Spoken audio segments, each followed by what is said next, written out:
ಬೇಸಿಗೆ ಶಿಬಿರವು ಮಕ್ಕಳ ಮನೋವಿಕಾಸಕ್ಕೆ ದಾರಿದೀಪವಿದ್ದಂತೆ ಇಂಥ ವಿಶಿಷ್ಟ ಕಾರ್ಯಕ್ರಮ ಪ್ರತಿ ವರ್ಷ ಸಂಘಟಿಸುತ್ತಾ ಬಂದಿರುವ ಸಾಕ್ಷಿ ಶಿಕ್ಷಕರ ಬಳಗದ ಕಾರ್ಯ ನಿಜಕ್ಕೂ ಶ್ಲಾಘನೀಯ ಎಂದು ದೇವಗಿರಿ ಗ್ರಾಮ ಪಂಚಾಯತ್ ಉಪಾಧ್ಯಕ್ಷರಾದ ಎಸ್.ಟಿ. ನಾಯ್ಕ್ ಹೇಳಿದರು. ಕುಮಟಾ ತಾಲೂಕಿನ ಹರ್ನೂರು ಹಿರಿಯ ಪ್ರಾಥಮಿಕ ಶಾಲೆಯಲ್ಲಿ 2 ದಿನಗಳ ಕಾಲ ನಡೆಯುವ ಕಲಿಯೋಣ ಕಲಿಸೋಣ ಸಾಕ್ಷಿ ಶಿಕ್ಷಕರ ಬಳಗದ ರಜಾ ಶಿಬಿರವನ್ನು ಮಕ್ಕಳ ಕೈಯಲ್ಲಿರುವ ಚಿತ್ರವನ್ನು ಬಿಡಿಸುವುದರ ಮೂಲಕ ಉದ್ಘಾಟಿಸಿ ಮಾತನಾಡಿದರು. ವಿದ್ಯಾರ್ಥಿ ಜೀವನದಲ್ಲಿ ಪ್ರತಿದಿನದ ಕಲಿಕೆಗೆ ವಿಶೇಷ ಮಹತ್ವ ಇದೆ. ಪಠ್ಯದ ಜೊತೆಗೆ ಸಹಪಠ್ಯ ಚಟುವಟಿಕೆಗಳ ಮೂಲಕ ಮಕ್ಕಳ ಸರ್ವಾಂಗೀಣ ವಿಕಾಸ ಸಾಧ್ಯ ಎಂದರು.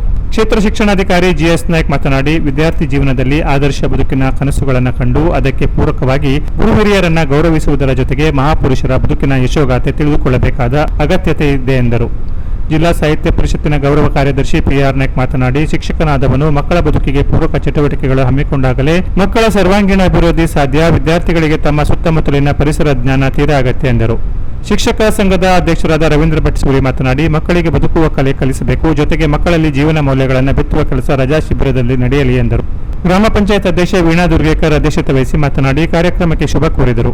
ಮುಖ್ಯ ಅತಿಥಿ ಪ್ರಭಾರಿ ಕ್ಷೇತ್ರ ಸಮನ್ವಯಾಧಿಕಾರಿ ವಿಜಯಲಕ್ಷ್ಮಿ ಹೆಗಡೆ, ಹಳೆ ವಿದ್ಯಾರ್ಥಿ ಸಂಘದ ಬಾಬು ನಾಯ್ಕ್ ಮಾತನಾಡಿದರು.